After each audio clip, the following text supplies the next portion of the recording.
On today's episode, we're blessed to chat with Jason Farley, pastor, poet, writer, and the chief content officer of Lore TV. Jason shares not only his testimony, but also many powerful insights into what it is to be a Christian creative in today's increasingly secular market. Welcome to Creatively Christian, hosted by Brannon Hollingsworth, Andrea Sandifer, and Jake Dobrins. We inspire faithful creatives to thrive by sharing the success stories of others. Join our unique community or get exclusive bonuses by heading to creativelychristian.net. Now, get ready to hear from yet another amazing guest.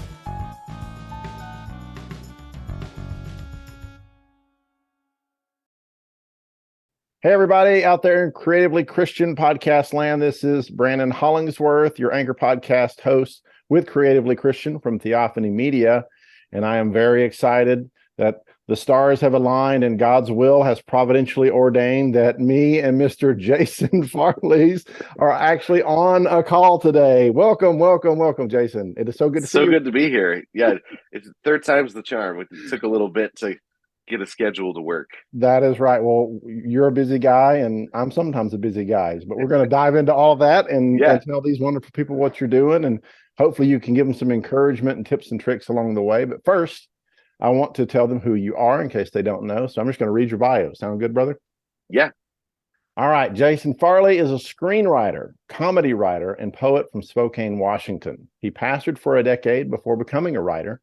He's married with 4 kids, aged 19 to 12, and he works for Lore TV as the chief content officer and Inland Northwest Film Studios as they build sound stages dedicated to film and television in Airway Heights, Washington.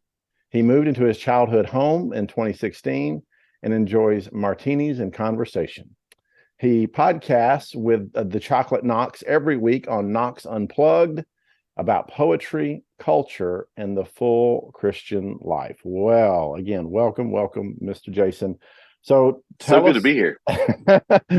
Tell us a little bit about, I want to get into poetry and I want to get into Chocolate Knox and I want to get into lore, but first I want to learn a little bit more about you. I know oftentimes you're on interviews and podcasts and radio shows and TV shows like Mr. Eric Metaxas. Hello. Wow. That's pretty groovy.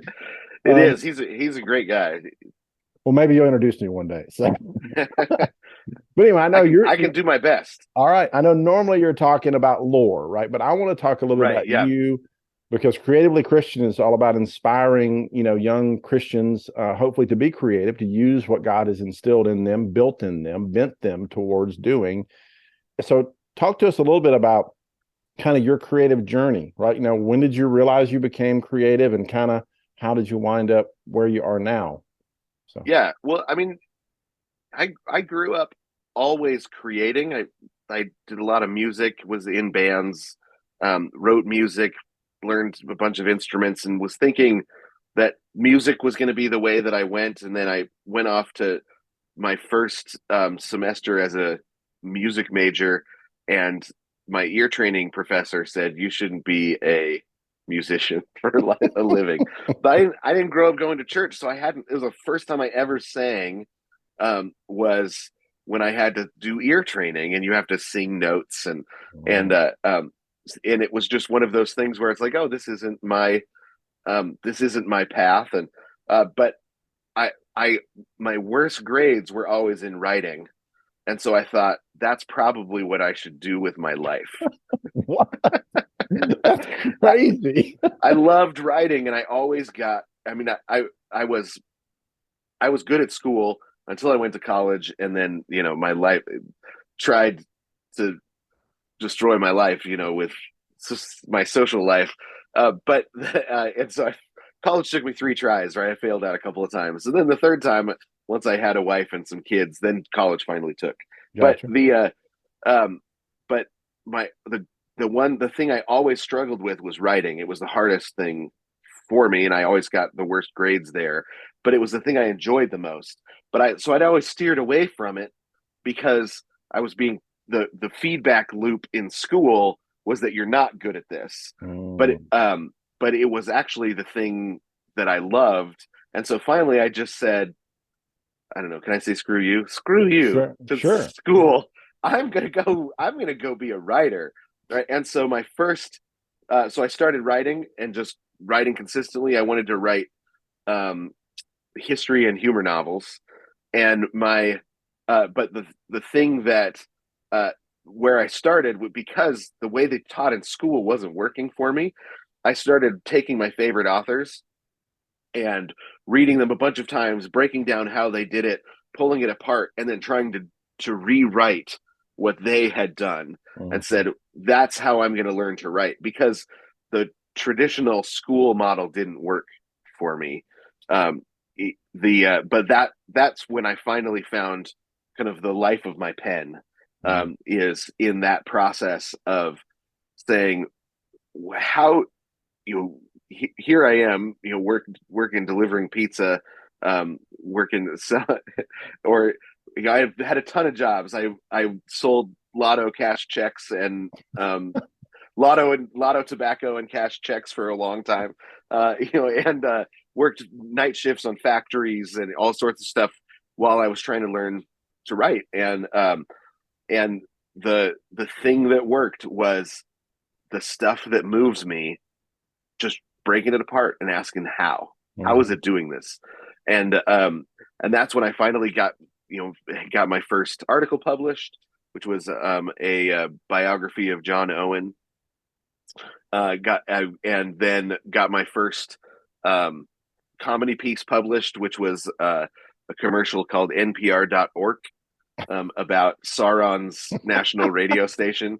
And realized, like, this is what I want to do.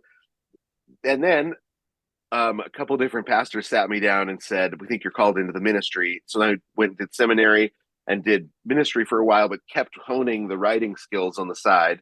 And then, excuse me, I got spinal meningitis, Oh no. which threw me out of the ministry, and I couldn't do the work anymore.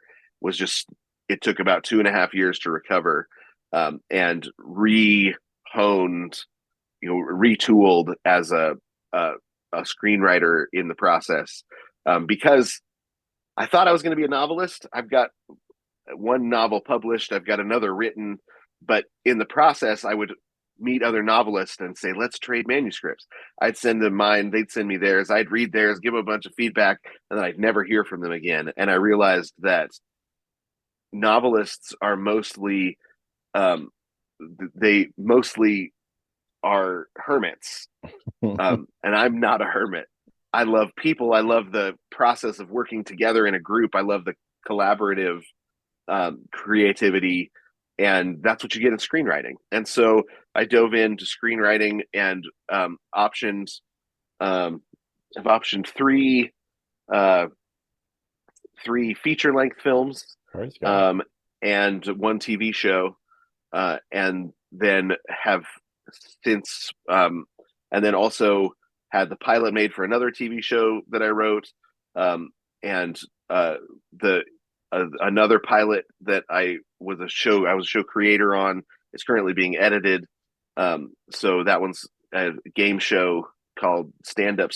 That's similar to like The Voice, but for Mhm. stand up comedians. Cool. They each get to go get up there and do a bit, and then get voted on and move through the levels and trying to win an hour special. And Please, so please tell me there's a gong involved.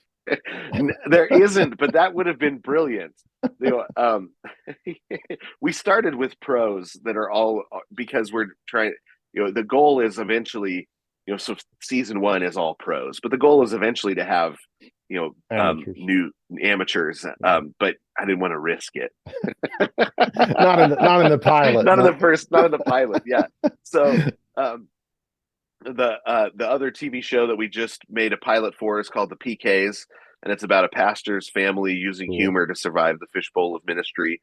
Um, and my favorite comment we've ever gotten was, "That's the least Christian movie, or the least Christian TV show I've ever seen that was all fully Christian." And I was like, "What do you mean?" It's like, I don't know. It's like, it just it never felt Christian, but it's literally a series of sermons. Like, there's Right. preachers in pulpits preaching sermons, right? But they're in church basically entire show, and it's like, but it didn't feel Christian in the bad way, right? It was because it felt so honest and funny, and you've got the pastor with who's saying the things that every pastor wishes they could say, basically. That's awesome. That's awesome. I love it. So reminds me of a book that I published a few years ago. It's a speculative Christian fiction novel, and it was kind of a stealth Christian novel. It's like it was kind of billed as one thing, but it wound up being.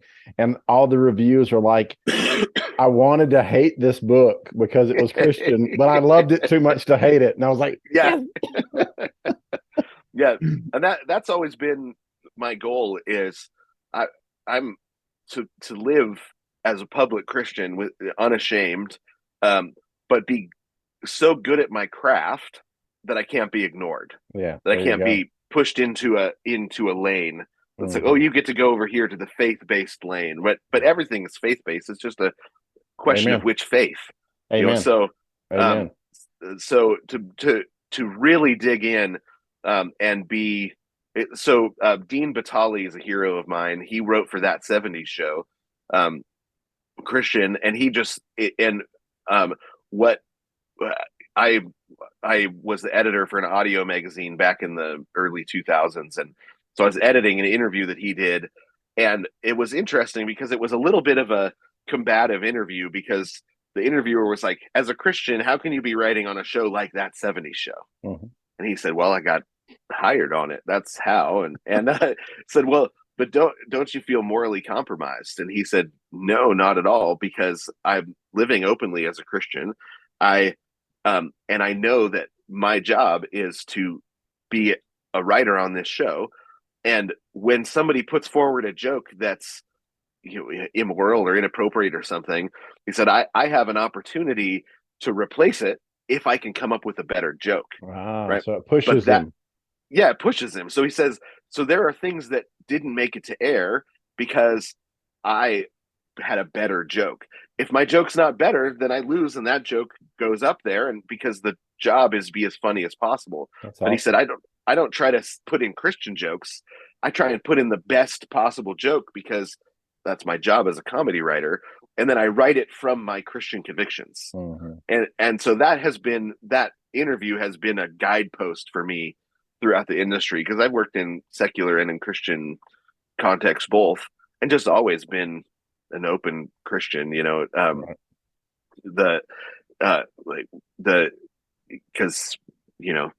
I don't know how to do it otherwise. Amen. But if I'm better at my job than other people, then I get to tell stories that I like, and my likes and dislikes grow out of my understanding of the beauty of holiness that God revealed in Jesus Christ, right? So you can write from a deep conviction about what you think is beautiful and wonderful, and if you're good at the craft, then you get to be in rooms that you wouldn't otherwise get to be in. Sometimes, I've been fired from rooms for my convictions, but sure, and that's okay too. It is, yeah. And you come home and you just tell your wife, hey, I'm not in that room anymore.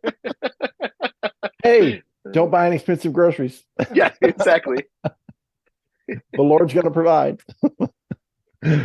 So talk a little bit about, there's so much to kind of dive into here. I don't even really, it's like my brain's just firing off. So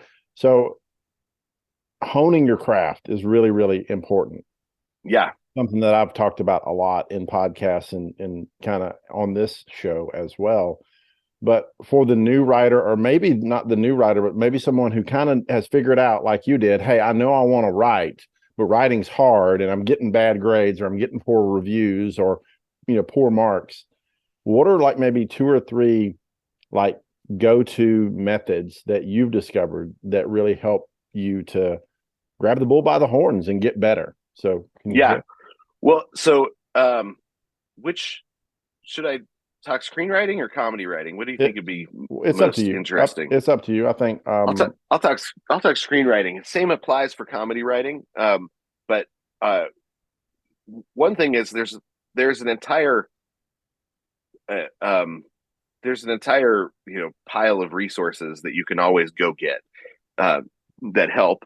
When I decided I wanted to retool as a screenwriter, I was incredibly poor. I couldn't afford a book, and so I was I was teaching poetry and literature, right? So that's how poor I was. Big money. Big money, right? Classical literature. So I taught classical literature for 13 years on the side. When it was time to retool for 3 years, I taught full time. That's not a big paycheck, but it gives you free time, and so that's why I did it. And so I just went to the library and I got out every book they had on screenwriting. There are 8 of them at my public library that's about 2 blocks from my house, and brought them home and read them all and took notes in a yellow notepad on what's the difference. So I knew story theory. Because I've been studying how to be a novelist for years.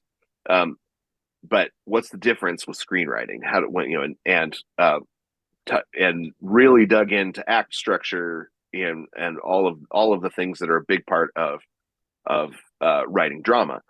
So there's that aspect. You can always go get those tools and use them, but what we tend to do is we think in terms as writers, we think in terms of methods rather than in terms of internalization, and that's where the difference between a pro and an amateur is the internalization of the methods. Are these methods mine, or have I made these methods mine through use, or am I borrowing them from somebody else? Right. So a lot of people, they go read Save the Cat, and then they get the Save the Cat outline and they fill out a Save the Cat outline and they write a screenplay and they think, look at, now I've got a professional screenplay.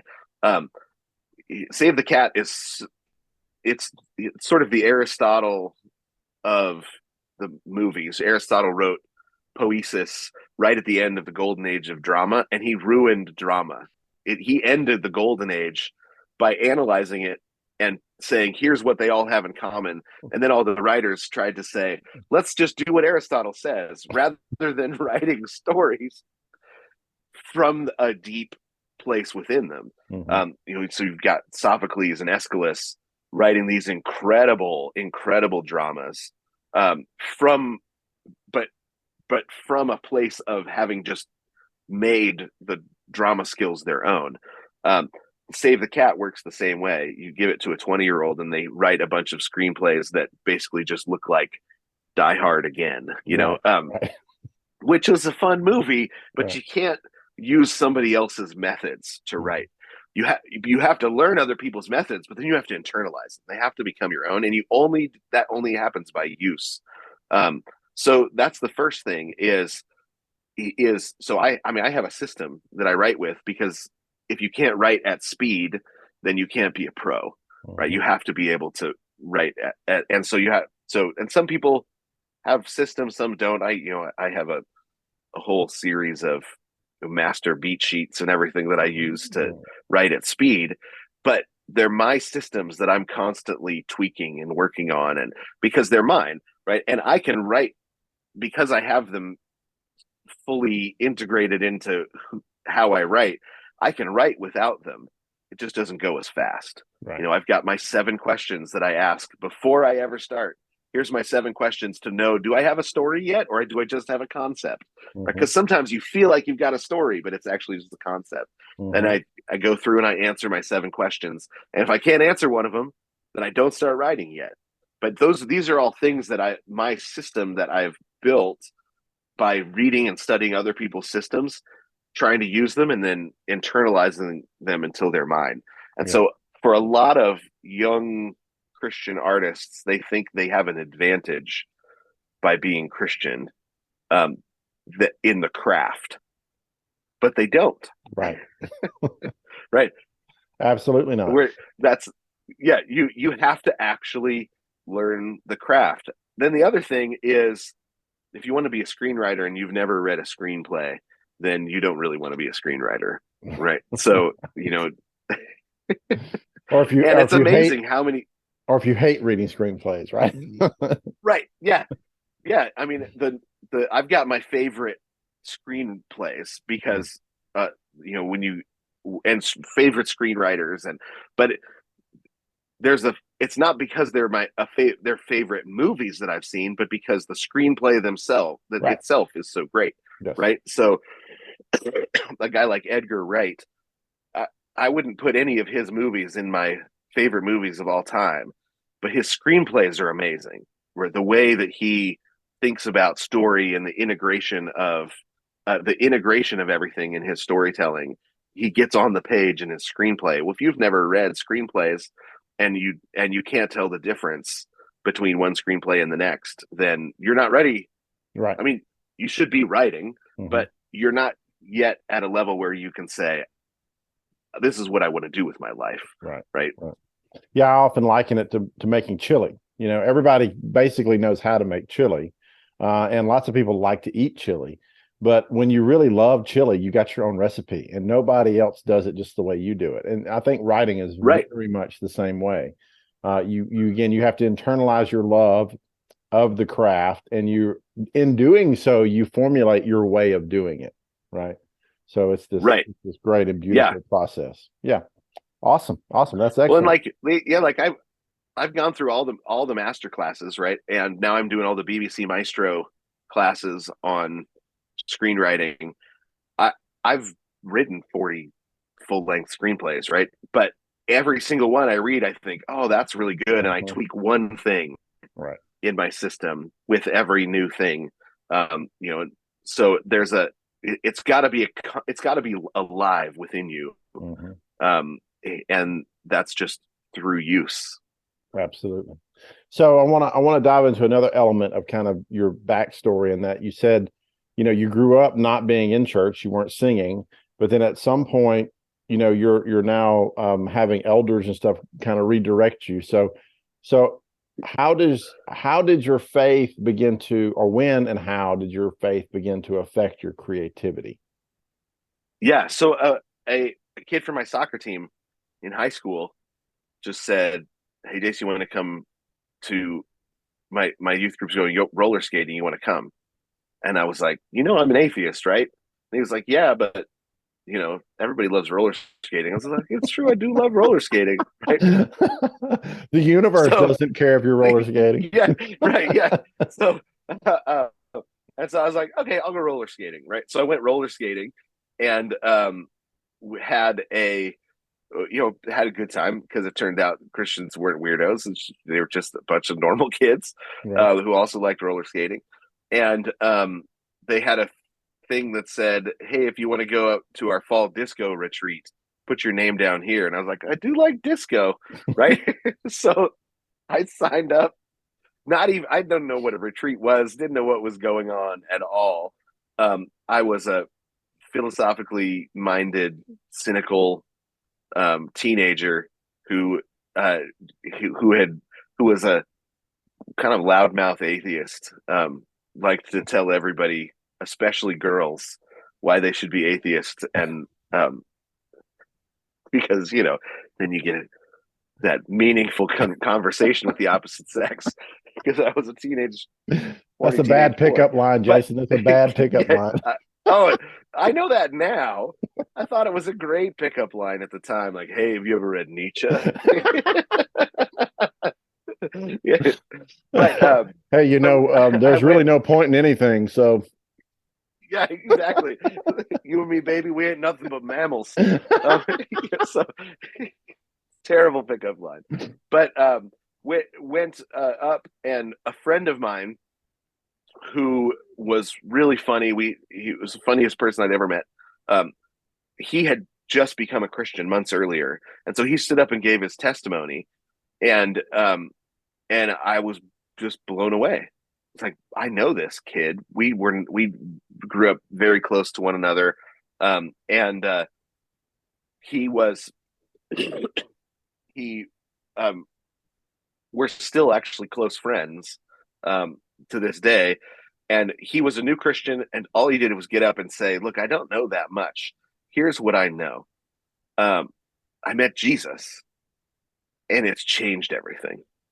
And if you're interested in meeting him, he hangs out at church, so you should too. And I was like, that's a terrible gospel message, but it hooked me so deeply that I started roller skating down to this church to ask questions and hang out, and it was the '90s, so we rollerbladed everywhere. And Well, my big no question good is: did you roller skate to the church while listening to disco? That's really my big question. Well, no, I was actually really into punk rock. So I had like highlight, my hair was all shaved in the back and grown down over my face, and it was dyed highlighter yellow. I was like down with the man, wanted to burn it all down. I want pictures. So, but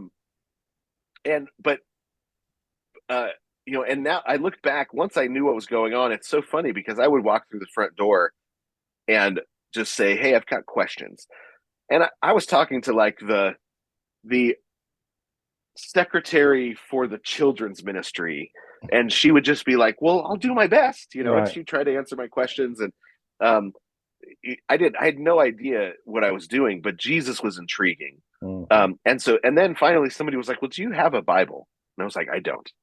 They're like, "Well, let's get you a Bible," right? So they gave me a Bible, and I just started devouring it, reading it through, asking, and I would get an answer to a question, then I would go get it, then I would have another one. And so I was sort of the slow convert. I'm going to get baptized. Actually, never mind, I thought of something. I'm going to get baptized. Because I was but ended up sitting down eventually after about a year and a half of in and out of getting baptized. Mm-hmm. It really did about my junior year in high school. It really started to affect everything. It's the end of my junior year that I was baptized. But that year I started saying, "Okay, I think I'm going to do this. What is it? What else does it affect?" And so it started to affect my creativity at that point. So I'd been writing poetry and Mm-hmm. dark confessional poetry like a teenage boy does, and but it started to affect what kind of thing I wanted to do, and I went from being just as cynical as they come to not quite Ted Lasso level of cheerfulness, but it transformed, I think, my entire posture towards everything. Became a much more optimistic, cheerful person, which still doesn't come naturally to me, but I find God disproving my cynicism constantly. Hey, man, that'll preach right there, brother. That's awesome. So here we are with this young converted angsty teen who's learning how to write novels and how to write screenplays, and it sounds like you were doing pretty well. I mean, you were writing a bunch of stuff. Seems like you were selling a bunch of stuff. Is it at that point we're selling stuff, or is it later on in life that we're selling? So I started getting stuff published right before I went to seminary. Okay. And thought, well, this will give me some opportunities. And so while I was a pastor, I did write my first two full-length books that were published.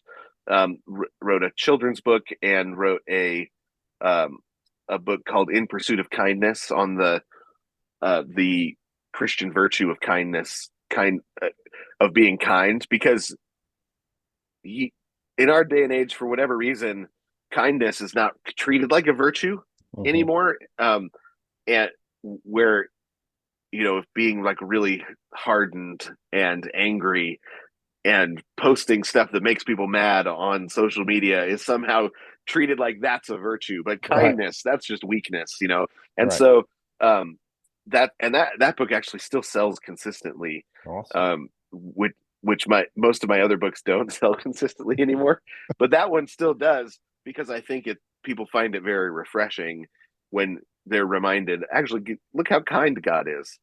We should imitate him. That's kind of the premise of the book. How do we imitate him as fathers? How do we imitate him as husbands and wives? How do we imitate him in different spheres of life in his generosity and kindness? So but um, but I always wanted to get back into fiction, and so I wrote my first full length novel. I'd had some short stories and things, and I'd tried to write novels, but never finished one. I wrote my first full length novel while laying on the couch recovering from spinal meningitis, Oh my goodness. um, by hand. Right, so I just wrote an entire novel by hand, um, and then started the process of rewriting, and it it's it's still sitting there completed. It just has never been published. My second novel, um, I wrote um, when I was done pastoring and retooling. So my first novel was about leprechauns. My second novel is about a robot with an existential crisis. So it's there. It's Shades of Douglas Adams there. it is. So I a lot of so Douglas Adams. I read in a lot of Douglas Adams. It might be the reason I ended up declaring myself an atheist in the sixth grade. But I can totally see that. Yeah, his book. He actually wrote an argument for atheism in an article that it took me. I mean, it bothered me because I didn't have an answer for it. I knew God was real because I'd met him, but I didn't have an answer to this Douglas Adams article for probably 10 years of when I was a Christian, and it just ate away at me. And then finally, I realized, oh wait, I know the answer to this question. But but his style of writing, there hasn't ever been a Christian that has answered in kind, right, and said, what if we wrote without the cynical atheism in that same style? And so Douglas Adams style, P.G. Woodhouse, the P.J. O'Rourke, Dave Barry, those are kind of the guys that I still to this day go back to regularly when I'm trying to write comedy. I love all those comedians. Yeah, that dry wit, and it just makes you bust out laughing. I mean, there are so many times, I've been laying there reading Douglas Adams, late at night, and I'm just laughing into the pillow so I don't wake somebody up because it's just so hilarious. But yeah, it's also got this really dark kind of melange over the entire thing. And as a Christian, when I wasn't a believer, you don't even see it, right? But afterwards, you have to kind of part that curtain, and then you get to have the fun. But yeah, I would love to buy something that's like a Christian Douglas Adams. That would be great. I'd buy all of them. Well, I have a book called Robo Buffer, Am I Human? That you might like. That's a comedy novel. Is you it can for get it sale? on Amazon, and you can get it on Amazon. Awesome. So it's about a robot Jeeves, a robot about butler. Robot butler who gains sentience and begins to question things. Begins to question what does it mean to be human, right? And so he signs up for dance classes to see if he's human. And that's the whole premise. I think it's funny. I don't know. so that brings me to my next question, and this is really for me. If the folks out in creatively Christian land don't care about this one, that's okay because I'm the host. But I struggle with writing comedy. Me personally, my comedy is very situational. It's very like right now, this moment. Yeah. Once that moment passes, it doesn't make any sense anymore. It's not funny anymore. So how do you go about being funny in writing? Because I can't figure it out. So give me some tips, and hopefully folks will help them too. Well, first off, there's a couple of books that are helpful. The guy that started The Onion, I can't think of his name right now, but he wrote a book on writing funny prose that is really, really good. And it breaks down. It does what I was doing with effective prose. It does the same thing with comedy prose, where it takes jokes that everybody knows are funny and then says, why? Can you deconstruct this joke and then rebuild a new joke in the same format? And it's a really helpful book. Let me look up the name of it really quick. I wish I just knew it off the top of my head. But okay. And then Steve Martin has a book as well that's very helpful for comedy writing. So while you're looking that up, you can look it up. I'm gonna just say for the podcast is that one of the things we're trying to do this year with Creatively Christian is try to have our guests back on for some deep dives. Because oftentimes the podcast, we try and keep it, bite sized, and there's just not enough time to go and explore all the stuff we want to explore with our wonderful guests. And so if you've got questions for Jason that you would like to have answered in a future deep dive, I'm sure I could bribe him or pay him to come back on the podcast and answer some of those. So post them in the comments, tweet them out to us, post them on the website, wherever you're watching, maybe on YouTube or on your favorite podcast app. Just let us know what those questions are for Jason, and we would love to have him back on and see if we can grill him with some of your questions as well. So back over to you, Jason.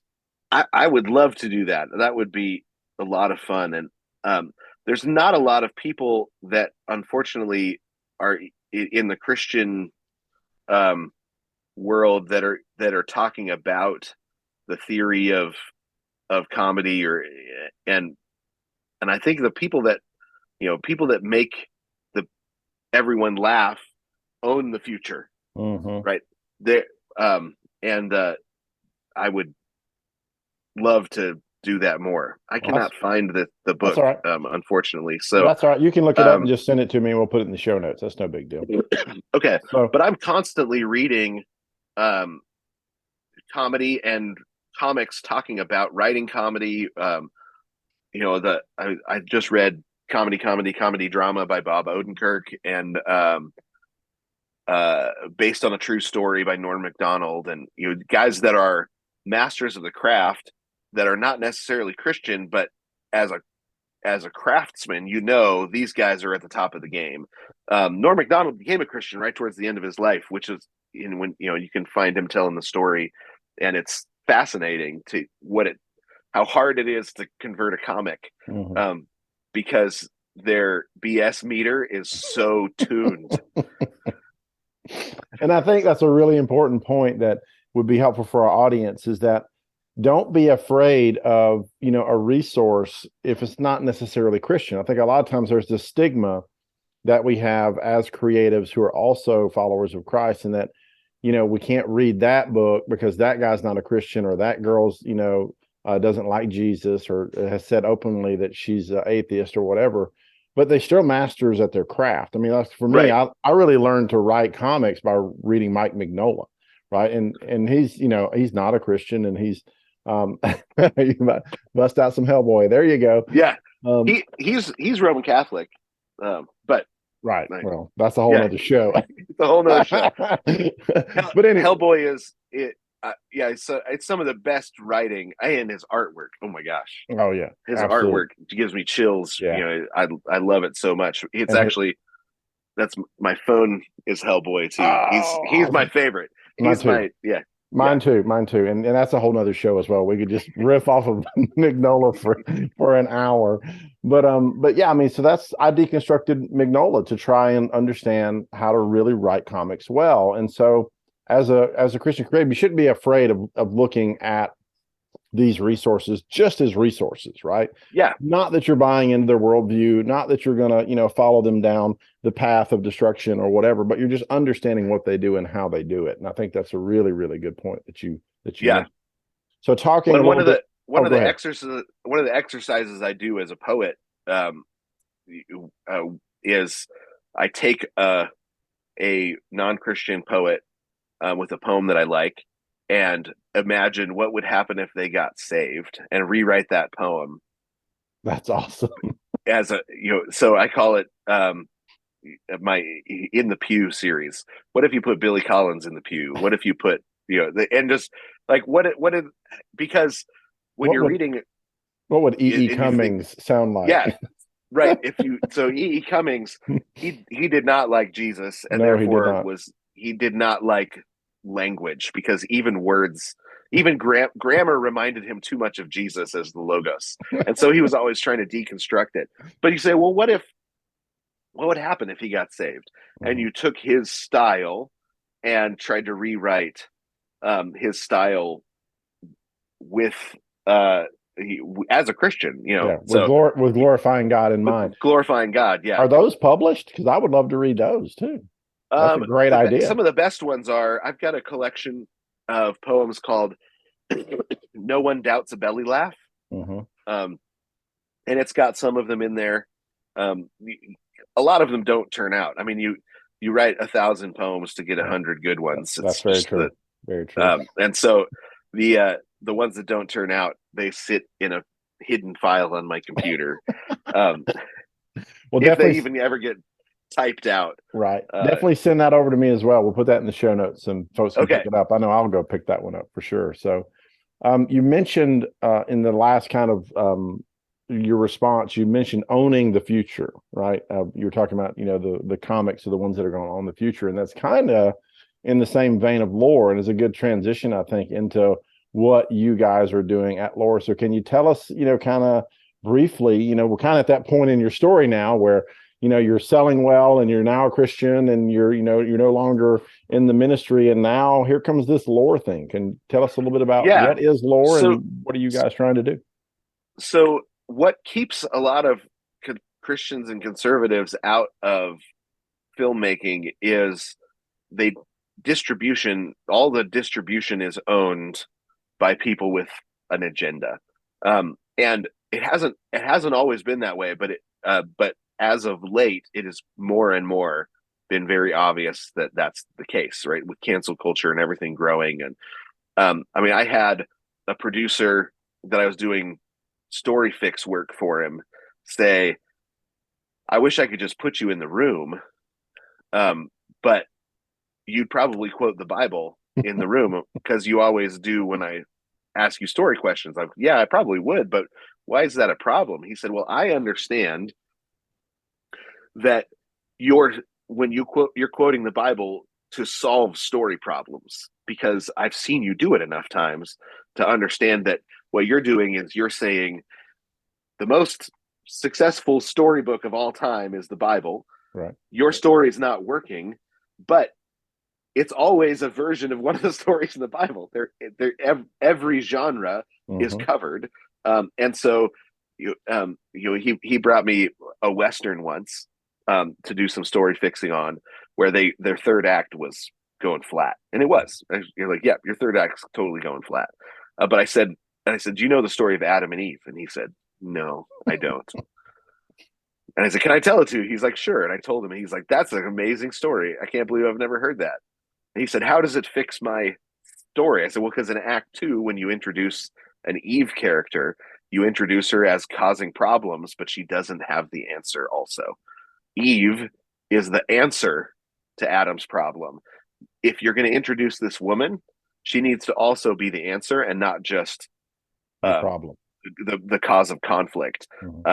And he doesn't know that I'm saying your problem is that you're thinking too much like an ancient Greek mythologist, rather, but he says, oh my gosh, you're right. They go back, they fix it, and then he says, I wish I could put you in the room, but you'd just do that in the room too. And those guys don't get it. You're not allowed to quote the Bible in a Hollywood setting.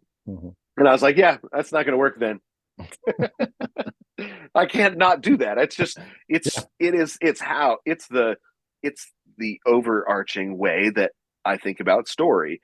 It's internalized. So it's an extension of what you've been telling us the entire time we've been talking to you today. It's how you figured out story, right? You went and dissected all these stories and saw, oh, okay, here are the component parts and how they work. And you're just looking at the best example of story, which is the Bible. Right. Yeah. When God tells a story, he's going to be best at it. Right. Exactly. And so, yeah. Who'd have thought? So at Lore, Marcus Pittman, who's the CEO and is a friend of mine, and we're friends and working on building this company together, along with two other founders, one who's a technologist, and one who is who's a he's a communication guy, marketing, and everything. We Marcus and I sat down and he just said, look, what we need is distribution, or our storytellers don't get to market. And we're in a storytelling contest, right? Since the serpent came into the garden, we've been in a storytelling contest. And Horace, the Roman poet, said, "He who entertains best teaches most." Mm. Right. And so, if we're going to enter the storytelling contest, we need distribution. And so we can build the technology that solves the distribution problem now. And uh, so let's go do that. And so funding and distribution became the goal. And so then we got together and started talking, well, what would it look like to build something that had a way to prove that not just not just let's go get some money and make some movies. Let's prove that people actually want conservative and Christian movies that aren't Hallmark movies, right? And so we came up with Lore, which is an executive-free platform. There are no film executives getting in the way saying, "Let me tell you what you want." Instead, the subscribers get to decide on what gets distribution for the platform. So we put up available projects, and the subscribers vote using a gamified system of internal currency called loot. They vote with their loot on what gets a distribution contract. That way, we can say and our plan is to then publish all of our internal data and disrupt the industry. Sweet, sweet. I love it. I love it. Yeah, the way I describe it to folks, because my company, Brainy, for the just total transparency, we've got a show that's on Lore, and a couple of others in the wings waiting. The way I describe it is if you're watching Netflix and you're watching the first season of Daredevil and you get to the end of the season and you like, I must have season 2 now, and you could just throw money at the TV and then it would magically appear. That's what Lore is, right? Exactly. Yeah. Yeah. And there's so many shows that get canceled, and then their fan base says, "Wait, you promised in the last episode that more was coming." Right. Right. Well, that doesn't happen if the subscribers decide, does this get another season or not? Yes. Yes. So it's democratizing that yeah, effort. exactly. We're the Uber of film distribution. So definitely, yeah, go check that out. And if you would, Jason, kind of tell us where you guys are, where you are specifically, where Lore is on the internet, where are all the places where our listeners and watchers can kind of interact with you and all that you got going on. Yeah, so lore.tv is we are scheduled to launch at the end of this month. So I just got confirmation from our developer that we are on track to launch at the end of this month. You heard it here first, people, right here. Yeah. This was the announcement. Now, developers are like writers. So sometimes they say, give me 3 days, and what they mean is 3 weeks. But very true. I am confident that we are going to launch.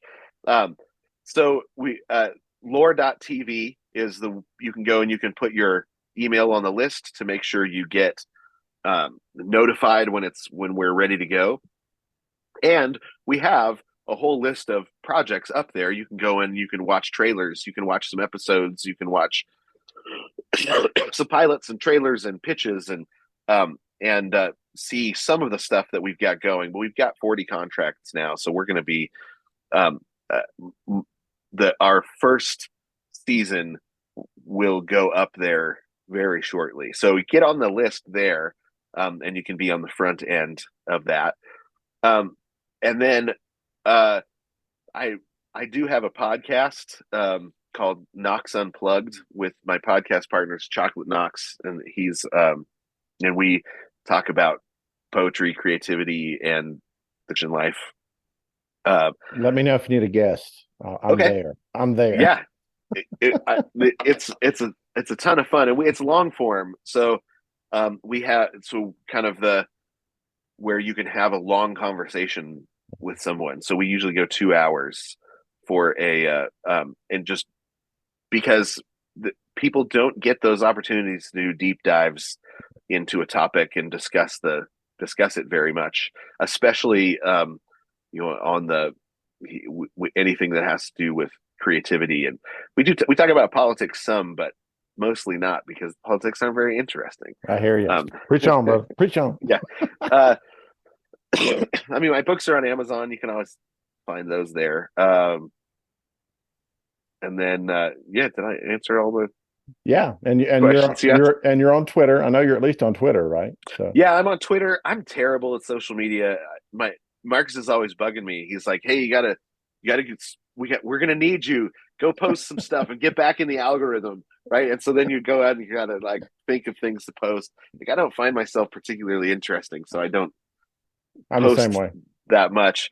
But when it's time, I try to go out and like, we're like, oh, we're getting ready to launch something. I'll go out and start telling jokes. Although my favorite thing is, I like to go to bars and live update on a relationship that I find there. So you go and just like, all right, the guy's trying to pick up on a girl. Let's see how this is going. Or like live tweet somebody's date that they're on. So I sit close enough that I can hear, and then I just report. Filming them over the shoulder. Yeah. That's hilarious. So I do that on the regular, and those are my most popular. I bet. Facebook threads. I've not seen. Oh, you do it on Facebook, not on Twitter. On Facebook, yeah. So all right. Well, you need to friend me on Facebook. I don't know if we're friends on Facebook, so you need to hit me. Yeah, I'll friend you. That'll be awesome. Yay, another friend. Awesome. So yeah, and we'll put all of Jason's contacts and links and hashtags and ats and anchors and whatever they're called. I don't know either. We'll put them all in the show notes so you can go check him out there and connect with him. He's a great guy. I love hanging out with this gentleman, and looking forward to hanging out with him way more and having him back on the show. So I'd love to kind of close this out with a prayer, and then we'll wrap it today, and I'll give you some of your day back. Sadly, I can't do long form yet on this podcast. So our watch and listen numbers just go and we do long form. We tried it. So, but we'll see. Maybe in the future. All right. Let's pray it out. All right. Hi, King of Heaven. We just come before you, Father, thanking you so much for laughter. We it's unique to us. Animals don't laugh, Father, and so we get that pleasure and that joy, and you built that into us, and we praise you for that. And we thank you, Father, for making us creative in your image. We thank you that you are the great creator. You made everything and you spoke it all into existence. And you made us in your image so that we can mirror your creativity, not so we get glory, but so you get glory. So help us, Father, to take what we've learned here today, really dig in, understand how our craft works, desire to learn it more and to really embed it deep inside of our souls so that we can then propagate it out in a way that shows people your truth and your light for your glory. Thank you so much for Jason and for all that he is doing. Thank you for Laura. I just pray your blessings upon their business and upon their lives, Father. And thank you for this technology that connects us to all our listeners. And thank you for our listeners, for the folks that are listening and watching. Just pray you bless them and pray they've laughed a little bit today and they've learned something. And that they will seek to be your dutiful and obedient children. We ask it all in the mighty and matchless name of your Son, who shed blood, restores us back to you. In his name, amen. Amen. Oh, my brother, thank you so much. We just saw each other last week, and now we're seeing each other this week. We're going to have to do something where we see each other next week, or I'm going to feel sad. Oh, but we got to wrap this one up. So we thank everybody out there in Creatively Christian Land for listening and watching. If you're out there, subscribe, share, like, comment, spread the word about what we're trying to do here. And just let other creatives know that we're here for them. Again, thank you, Jason, for being here. And we'll just say goodbye. Thanks so much for having me. Yep. Goodbye, everybody. Bye. Thank you so much for listening today.